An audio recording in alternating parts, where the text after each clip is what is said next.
De hoy en Primera Página es con el diputado a la Asamblea Nacional, Alfonso Marquina, segundo vicepresidente del Parlamento, también dirigente del partido Primero Justicia y miembro de la Comisión de Finanzas. Vamos a conversar sobre precisamente lo que está haciendo noticia en las últimas horas, podríamos decir incluso desde hace ya bastantes semanas, con el tema electoral y estas elecciones presidenciales que hasta el momento se van a llevar a cabo el 22 de abril. Bienvenido. Bueno, buenos días, gracias por la invitación. Por favor. Y por supuesto, buenos días para todos los televidentes. Ya muchos años conociéndole desde que cubríamos la Asamblea Nacional y usted muy activo siempre con el tema electoral y también parlamentario. Le pregunto, viendo el panorama de ayer que se inscribieron prácticamente todos los candidatos para estos comicios, ¿votar o no votar? Mira, para un demócrata siempre el llamado a votar debe ser una razón de ser, una razón de existir. Pero el problema es que en Venezuela los venezolanos estamos votando, pero no estamos eligiendo. Es decir, que la expresión soberana del pueblo que se expresa a través del voto, con las condiciones que establece el sistema electoral, lamentablemente vulneran esa posibilidad de que seamos los venezolanos los que decidamos. El artículo 3 de la Ley Orgánica de Procesos Electorales te establece que los principios que rigen los procesos electorales tienen que ser la confiabilidad.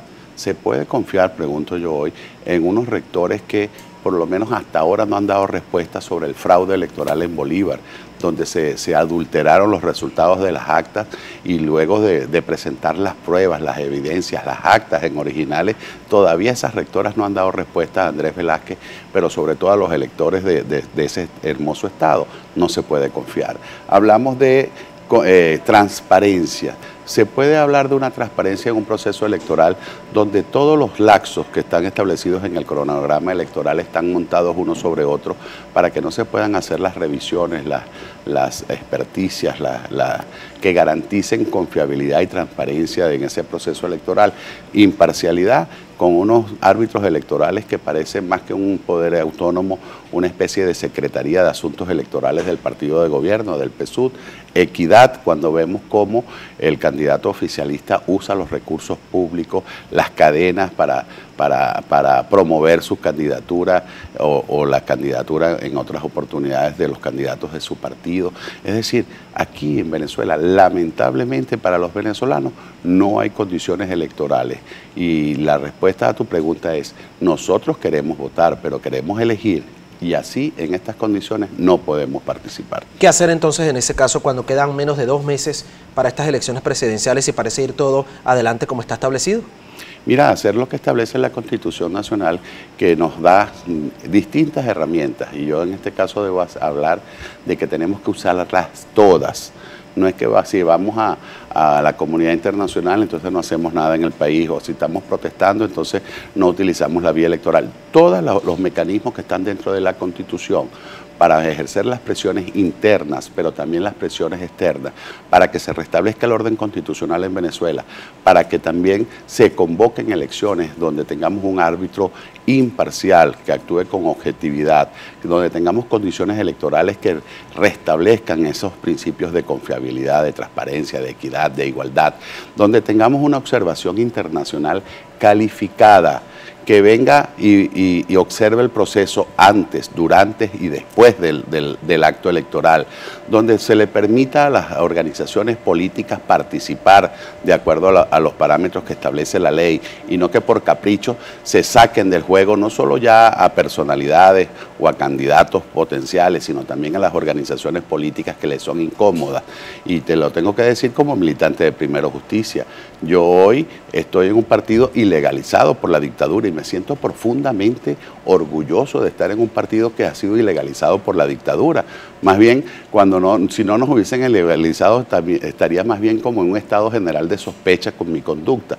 Entonces, significa que cuando la dictadura te ilegaliza, y por eso ataca a los medios de comunicación, o sea, porque somos incómodos, porque somos la tribuna que tiene el pueblo para que sus voces sean escuchadas.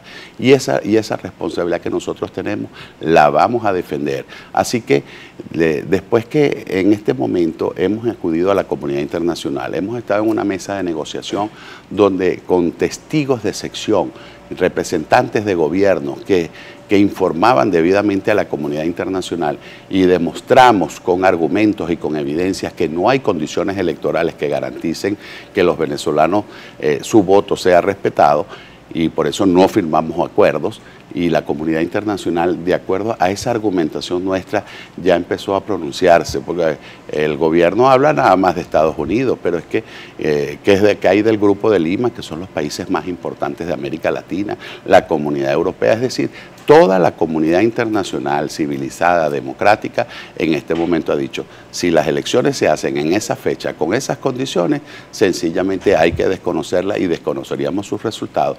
Y eso va a seguir ejerciendo una presión internacional importantísima hasta tanto se logre que en Venezuela sea convocado procesos electorales que permitan no solo elegir el futuro del país, sino también restablecer el orden constitucional y la democracia. Sobre la base de lo que está diciendo, ¿cree que la Organización de Naciones Unidas, que está estudiando, ya ha dicho, venir a fungir como observador internacional luego del pedido que incluso hiciera el canciller Jorge Arriaza, vaya definitivamente a presentarse aquí, visto el panorama internacional que usted está señalando y que ha sido conocido por todos con relación a estos comicios que se desarrollarán el mes que viene, en abril, quiero decir? Mira, yo creo que para que la Organización de Naciones Unidas pueda enviar una misión, tiene que ser una misión que le permita evaluar todo el proceso. Ellos no van a venir nada más a hacer turismo electoral el día de las elecciones. Y ya tenemos un proceso donde se inscribieron candidaturas, donde se cerró el registro electoral, donde no se ha podido practicar esas correcciones que son necesarias y que durante tanto tiempo hemos venido exigiendo que se realicen al registro electoral.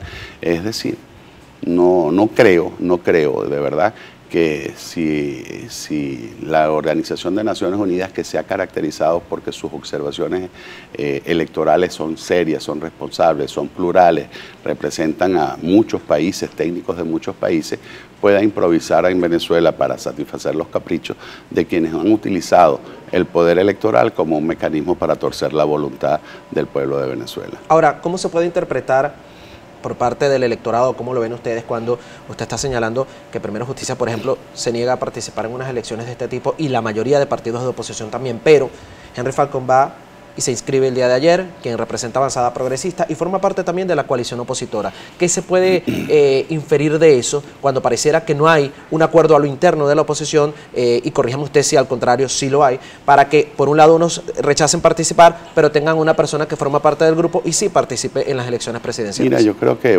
ayer en la mesa de la Unidad Democrática fue muy clara al decir que el señor Henry Falcón, al inscribir su candidatura, quedaba fuera de la mesa de la Unidad Democrática. Y esto no es como una retaliación o como una medida disciplinaria, sino que la mesa de la Unidad Democrática es la intérprete de la opinión de la inmensa mayoría de los venezolanos. En el caso del señor Henry Falcón tenemos que recordar que él fue candidato a la gobernación, a la reelección en la gobernación del estado Lara. Y mira, en el estado Lara, en esas elecciones regionales se emigraron a más de 67.000 electores. 2 días antes, el día viernes antes de las elecciones, los electores que votaban en un sitio fueron trasladados a otras zonas distantes al centro de votación. Fueron uno de los estados donde más denuncias de violencia hubo, sobre todo en el oeste de la ciudad de Barquisimeto, donde vimos a los grupos armados, a estos colectivos actuar para intimidar a los electores, para que no pudieran libremente ejercer su derecho al voto. Fue uno de los estados, sobre todo en los 8 municipios del interior, en los 7, porque en Cabudare no se sintió tanto, donde el voto asistido se hizo una práctica permanente. Y al final el señor Henry Falcón dijo que había perdido en buena lid, que había un buen proceso, pero que los responsables eran el Partido Primero Justicia y Voluntad Popular. Yo lamento que en ese momento se haya expresado así, y lo que más lamento es que estoy seguro que eso es lo que va también a decir el día 23 después de las elecciones, que en Venezuela hay un sistema electoral confiable, pero que él perdió las elecciones. Yo creo que este es el momento de decirle la verdad a la gente. Con todo respeto, ojalá hubiese una rectificación por parte de Henry Falcón y de sus seguidores, porque en este momento lo que más debilita a la oposición democrática y a ese anhelo, a esa legítima aspiración del pueblo de Venezuela de recuperar la democracia es la división. Así que ojalá exista esa rectificación y los venezolanos podamos mantener en este momento una posición única. Así como pedíamos un candidato unitario, una tarjeta única, en este momento tenemos que estar todos unidos en torno a la legítima aspiración del pueblo de Venezuela, que no es otra que restablecer la democracia, el Estado de Derecho, para darle a Venezuela ese cambio político que todos aspiramos y volvamos a tener ese país forjador del progreso y del bienestar de todos los venezolanos. Importante que además el diputado Alfonso Marquina lo aclare, porque a pesar de este comunicado de la MUD que pudimos leer ayer y que se dio a conocer De alguna manera, todavía hay muchas personas preguntando cómo va a quedar esto. Incluso aquí Kervis Peñas dice lo mismo, que cómo participar con Falcón si Avanzada Progresistas de la MUD, que cómo se explicaba eso. Una de las preguntas que ya quedó aclarada es Alfonso Marquina, segundo vicepresidente de la Asamblea Nacional, dirigente de Primera Justicia y también miembro de la Comisión de Finanzas. Si usted quiere escribir en el marco del respeto, le pedimos, hágalo a través de @primerapágina en Twitter y él con gusto va a responder a sus inquietudes en el siguiente bloque de nuestro programa. No se aparte, ya venimos con más.